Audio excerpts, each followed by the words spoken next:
I talked to my friend, Mr. Xi Jinping, the leader of China. Kasi nakaibigan ko talaga. And I value his friendship and his word.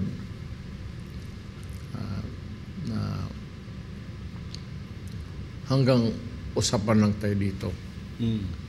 Wala kaming balak na makipag-away sa inyo. At yun kaya nga nung I went there for a private visit earlier yung taon na to. Pagdating ko sa airport, there was this urgent message that Mr. Xi Jinping, even hindi na ako presidente, was inviting me for an audience with him. Nag-usap kami 1 hour 40 minutes. Wala kaming pinag-usapan about itong South China Sea. Kung ano lang ang maganda sa buhay, kumusta siya, ganon. Parang kaibigan lang. Hindi naman rin ako opisyal ng gobyerno. I have no business dwelling on matters which are already not mine because I'm no longer anybody. So, usap lang kami. But kung usap lang, kailangan kausapin si Mr. Xi Jinping or whatever, it might be a serious one or not, that we can talk things over. Not necessarily go into a confrontational stance. Mas malapit ako sa China, sa leader ng China mismo. I consider him a very good friend, very humble man, very considerate, dan sa itong, wala naman akong, I have nothing against the Americans. Wala ako, pero wala akong connect doon sa kanila. Dito, pwede akong makiusap. Yung China Sea na, wag na lang girahin kasi wala naman talaga kaming ikabuga. Usap na lang. Little accommodation here and there. Huwag na lang natin na sabihin mo, maghingi tayo, this is ours. Kakalimutan mo na yan. Basta pasok-pasok lang yan.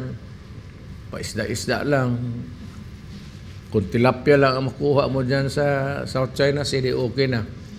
Fresh water man yan, dalhin mo, magdalak na doon. At this time of my life, tanda na ako. Confrontational thing is a bad. Noong bata pa ako siguro. Even when I was mayor. Pero as I papunta na ako ng heaven, medyo kalmado na ako. And sometimes I could give you a wise advice. Medyo nakumpleto ko na yung cranial equation ko. And I could give you a good advice of what to do. Dito sa atin, kaya mo muna yan dyan. Wala namang gumagalaw. Ang China, wala namang barko dyan. Walang warship sila dyan. Hayaan na lang natin. Sometimes we stray. And if we are, kumaabutan nila ng patrol, but hanggang wala akong nakita.